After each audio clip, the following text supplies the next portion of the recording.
Hi, I'm Sarah. And I am Rena, and welcome to Biopic, a podcast story. This is a podcast where we dissect the good, the bad, ugly, and absurd of this specific genre of motion picture, the biopic. Rena, I'd like to ask you, why are we here? We're interrupting our schedule to talk about the Reagan trailer that just came out. Yes, it's finally here. This movie has been in production forever. I feel like I've been hearing about the urban legend of the lead singer of Creed playing Frank Sinatra in a movie about Ronald Reagan, starring Dennis Quaid, since the internet was invented, and it's finally here. And boy, is this a trailer. Before we start breaking down what we saw in the trailer, I wanted to read a description of the film from our friends over at IMDb that goes as follows. From dusty small-town roots to the glitter of Hollywood and then on to commanding the world stage, Reagan is a cinematic journey of overcoming the odds. Told through the voice of Viktor Petrovich, a former KGB agent whose life becomes inextricably linked with Ronald Reagan's when Reagan first caught the Soviets' attention as an actor in Hollywood, this film offers a perspective as unique as it is captivating. Dennis Quaid brings to life a story that transcends the boundaries of a traditional biopic, offering a profound exploration of the enduring impact of the power of one man who overcame the odds, sustained by the love of a woman who supported him in his journey.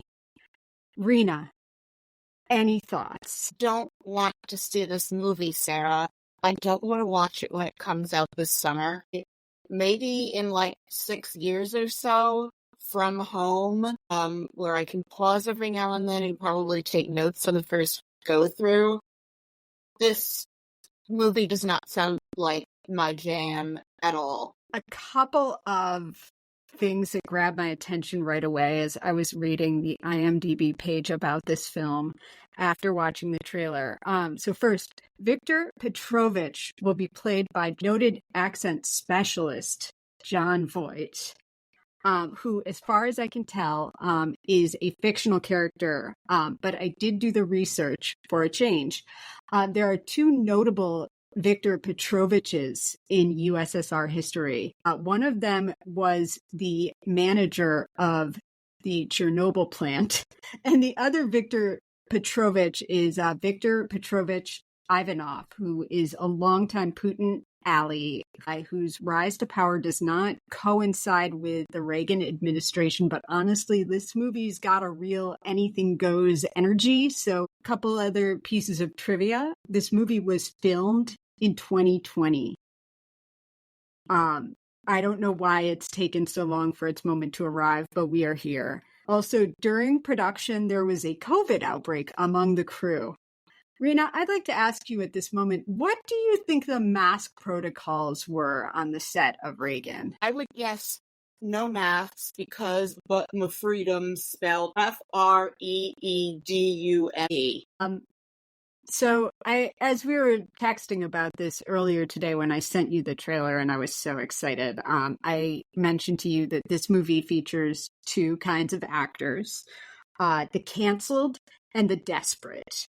And this movie's existence also makes me really sad, at least for the actors, because there are some good actors in this and it's a job, I guess. And it was the earlier days of COVID. So everybody was probably a little desperate. So Rena, I would like to play a little game. I'm going to read you names of the cast and you can tell me whether they fall into the category of desperate or canceled. Okay, let's do this thing. Okay. Dennis Quaid. Canceled. Yes. Mena Suvari. Desperate. Yes. C. Thomas Howell. Canceled? I picked desperate for him, but I think canceled could also work because of Soul Man. Penelope Ann Miller. Desperate. Yes. Jon Voight. Being Jon Voight, I would say canceled, but this was probably a love project for him. Do you think he was just like, I don't care what role I play, I just have to be a part of this? I think so, Sarah. Am I right? Yeah, you are. You are. Robert Davi. Haven't heard of him, so desperate? Unfortunately, he is canceled. Kevin Dillon. Desperate. Yes. Was he not in The Doors, Sarah?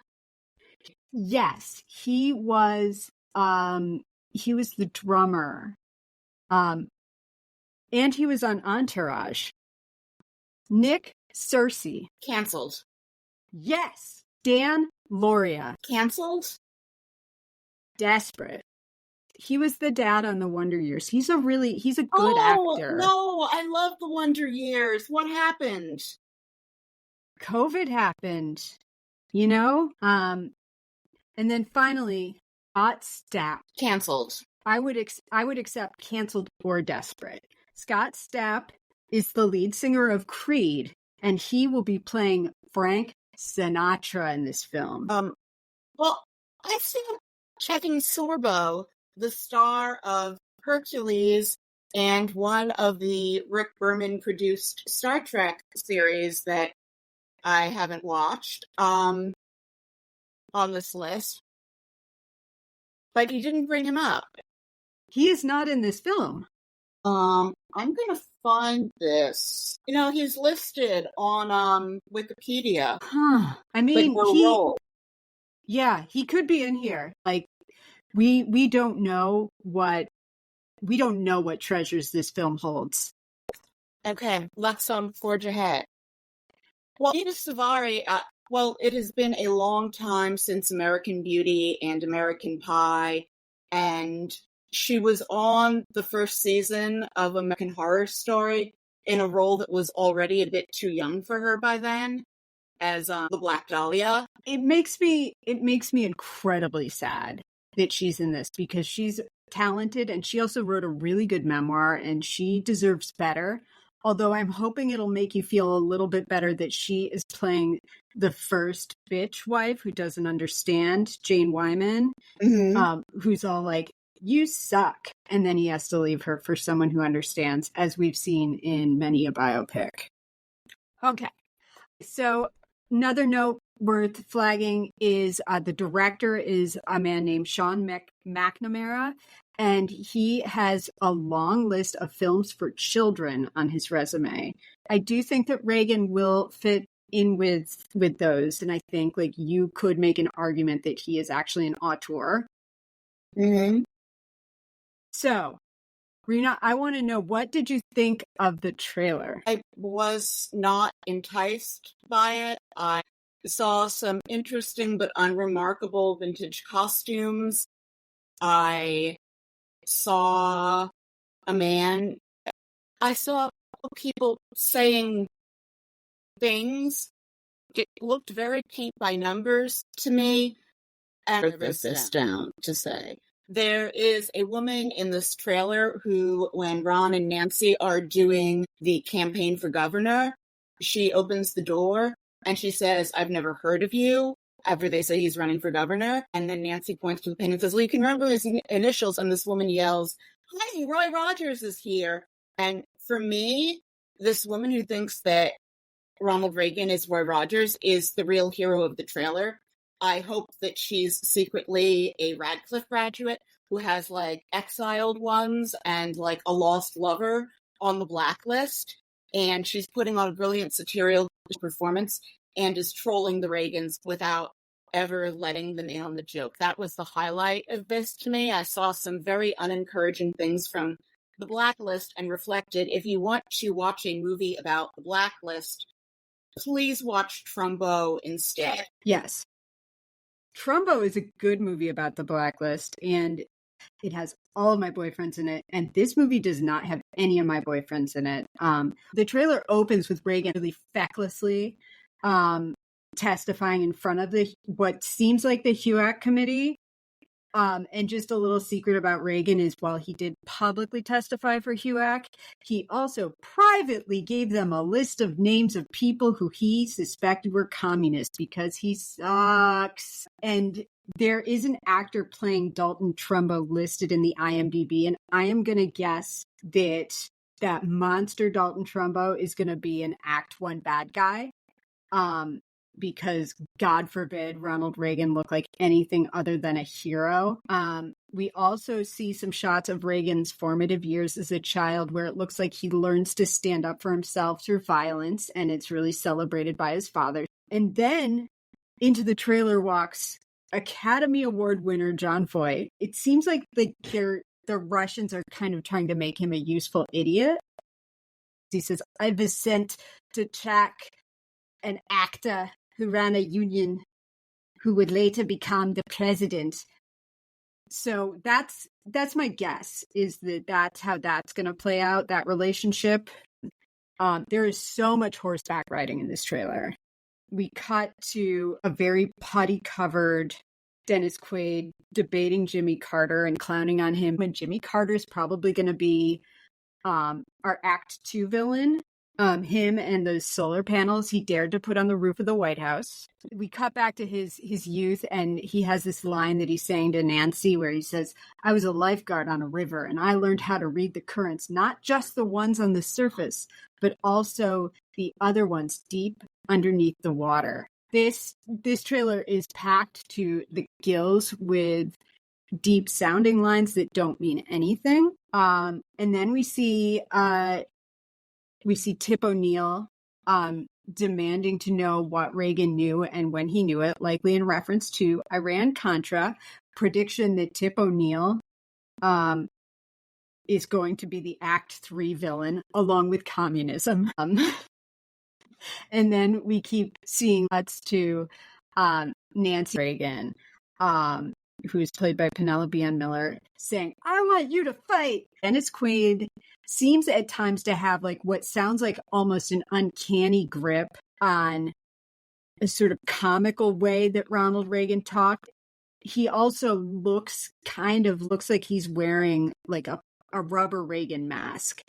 And also reading the IMDb, we see that all of history's greatest monsters are going to be making appearances in this film. You mentioned Mr. Trumbo, actor Sterling Hayden, who was a rat during the blacklist, and he named names, and I'm guessing they're going to portray him as a hero. Tip O'Neill, as I mentioned, Scott Stapp playing Frank Sinatra, William Holden, who is noted as the only Republican Shelley Winters ever slept with, Margaret Thatcher, James Baker, Edwin Meese, George Shultz, who famously declared himself the president when Reagan was shot, despite the fact that he is the Secretary of State. And I don't know where that falls on the chain of succession, but I think it's like 8th. Yeah, it is after the Veep. It is after the Veep, the Speaker of the House, and the President pro tempore of the Senate. I don't know if there's anything else in between. That didn't stop him, though. Some notable absences I clocked reading the IMDb cast list. And as you mentioned, like Kevin Sorbo is listed elsewhere as a member of this cast. So Kevin Sorbo could be playing any of these people. C. Everett Koop. So I guess we're not going to deal with the AIDS crisis in this film. You're looking at me in a way that's frightening right now. I was thinking, I hope that Kevin Sorbo is playing Margaret Thatcher. I would love that, but it seems like Leslie Ann Down is playing Margaret Thatcher. But boy, would I love a world where Kevin Sorbo was playing Margaret Thatcher. I mean, I guess I have problems with it, with a man taking a role away from a woman like that, but I don't know, it would be interesting. It appears that John Hinckley is in this. We have no mention of Brady, so I guess we won't be dealing with firearm issues or the uncomfortable reality that Brady was paralyzed for this guy and wanted simple common sense gun measures passed as a result. Joseph McCarthy is not listed in the IMDb credits. And also, interestingly, no one is listed as playing George Bush. That is the one that I was about to ask you about. Right? Sarah, what do you know about the production team on this? Was this produced by Ben Shapiro's people? This was produced by people adjacent to Ben Shapiro's group. Like there's there's like a daisy chain of production credits, and I bet this movie is going to be like 10 minutes up front of weird production house logos before the movie gets started, because there's probably such a weird patchwork of freaks and goblins who gave money to this film and shell companies of shell companies. So not a lot of like big names in the production space on this film. And then also the writers, I did look them up. They're both like journeyman screenwriters who probably like wrote this and wrote like 16 other things that year. And this was the script that got off the ground. Sarah, one thing that makes me hopeful, because it gets me out of seeing this picture, is if the Jon Voight character is fictional, because one of our rules on what does not qualify as a biopic is that there is a fictional character used as a framing device to introduce the historical figures, which that gets me out of it. No, this is us. This is us in it together if we're doing this. This movie looks like everything I hate. And it's also that it seems that this was caught up in development and production hell for a while. If it has been sitting since 2020, my guess is that it was re-edited on repeat.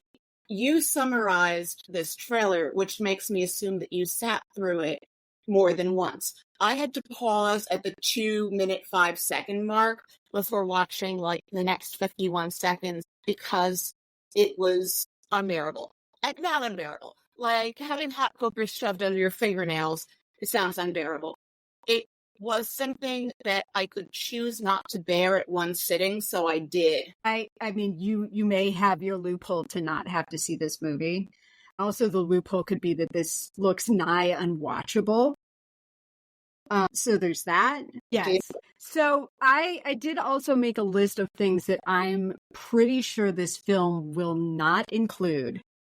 Based on the information that we have. It will not include a sympathetic portrayal of John Hinckley. I'm going to guess that Nancy Davis's storied history of being outstanding at blowjobs will not be a part of the narrative of this film.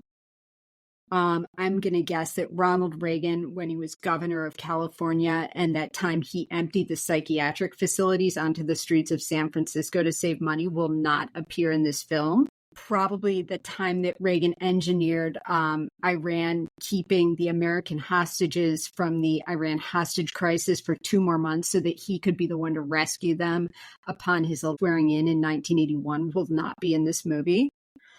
Ronald Reagan being a homophobic, doddering monster mocking the AIDS virus will probably not be in this movie. I might go so far as to say that like the Reagan administration itself, this movie will not mention AIDS even once.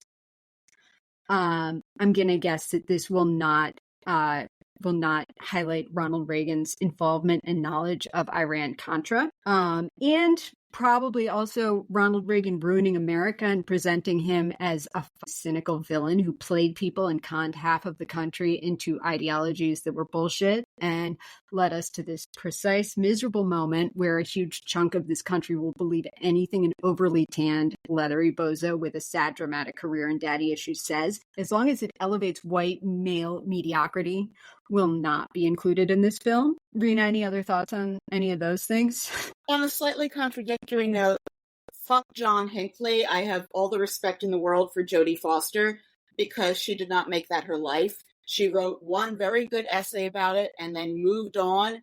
And now John Hinckley is like the 12th or the 20th thing that anyone mentions when they think of Jodie Foster. I'm also guessing they did not cast anyone as Rock Hudson. No, there doesn't appear to be a Rock Hudson, although maybe that's Kevin Sorbo's role. Probably not, though. I will say, though, like, it seems like it's going to follow a pretty straightforward biopic arc, you know, like the childhood loser actor, feckless president of SAG, governor, and then president. And I think it's going to be kind of a structural mess because it seems like it might follow Jon Voight narrating the story, but they gotta just like cram so much Reagan in there that it's not like Jon Voight can actually follow Ronald Reagan around and give his perspective the whole time. So I think that there's gonna be like a lot of sort of messy back and forth of perspective where he's gonna be narrating things that like he would have no idea about. Sarah, do we know anything about the running time? I don't see any information about a running time. That That's also incredibly sinister. My guess is that the runtime for this is going to be 2 hours and 35 minutes. I was about to say 240. So yeah, I think you're right on the money with that. And I think you're going to feel every minute of it.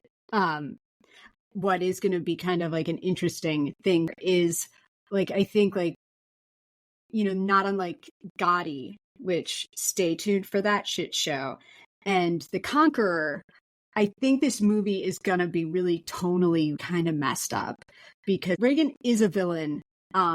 This movie's clearly not going to show him as the villain that he is. And even like, if I can like get off my little like liberal coastal elite soapbox, even showcase Reagan as like a human with frailties, I think we'll get like a few nods to him being a little imperfect, but I think this is going to be an embarrassing tongue bath that positions a very bad person as if they are a really good person. It's going to be a stroke job, and it's going to feel really like just tonally really weird because of that. Well, I was reflecting when you said we have to do this on like the alternate universe I would wish we were living in, and if there were one thing that I would make a magic wish to change about the past 30 years, it would be to have John Anderson win the 1980 Republican nomination. And then if you go to that corner around 57th and 5th, next to, you know, that building next to Tiffany, that building by Tiffany and Company, John Whit Teller is still standing there. And a forgotten Queens man walks onto Fifth Avenue and shoots someone himself. And even the New York Post doesn't bother to run it. I wish we were living in that world, Sarah. Yeah, I can't tell you what I would like to change because I don't want to be on a list. I don't know how you can make a movie about Ronald Reagan and his presidency without him having a vice president. That is incredibly curious to me. Well, look, am I glad that the Cold War ended? Yes. Were the socialist and communist regimes of the Eastern Bloc repressive? Yes. Am I glad they're gone? Absolutely. And I'll say this, I don't have a problem with it. They're billionaires. I have very little beef with capitalism and no beef with the establishment. I am not looking forward to, I don't want to see this movie. I just don't. I'm a bad person and I like to like kick rocks and see what's underneath. However, I don't really want to sit through this movie because I think it's going to make me incredibly angry. And it's going to present a very false narrative about the Reagan administration and what happened during those years. And I don't want this. I don't want it. It clearly like isn't supposed to be here. It goes on that list because it was made almost 5 years ago. But, you know, here we are, and it looks like everybody wearing any kind of prosthesis is going to look like the upsetting, what you called the upsetting preacher of St. Sullivan. Yeah, the sort of like the putty covered nightmare, like from a wax museum. Yeah. There's gonna be a lot of that in this movie. But you don't mind watching some other decade's equivalent of this movie as like an artifact that we can dissect from that standpoint. I don't know. Is there anything more to say? No. I think that we did a fitting tribute to the memory of Ronald Reagan this week by recording an episode entirely about the heroics of One Harvey Milk. Doing that episode was a fitting tribute to this trash pile and to what it really means to be a public servant in this country and what it really means to be an effective politician. So, like fuck Reagan. Yeah.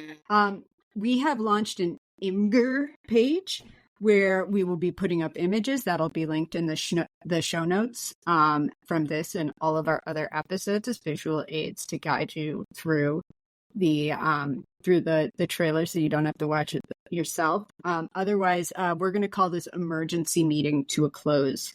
I was about to ask you if we could put this on the list of movies we're never doing. Yeah. Okay. Yeah, so totally. Now the only film from the list of films we're never doing where the title's out there. Okay. Want to wrap it up again? Yeah, let's wrap it up. Okay. So rate us, review us, tell a friend, pass it on. Rena, anything else you want to say in closing? Have a fantastic rest of 2024, everybody. And if you're listening in the future, I hope you had a fantastic rest of 2024. Wait, we're not done for the year, though. That's how this movie makes me feel about the future, Sarah. Just you want the year over. Okay. I know, it made me sad too. Okay. I will talk to you soon, my love. All right. Bye. We'll talk to you all soon. Bye. Bye-bye.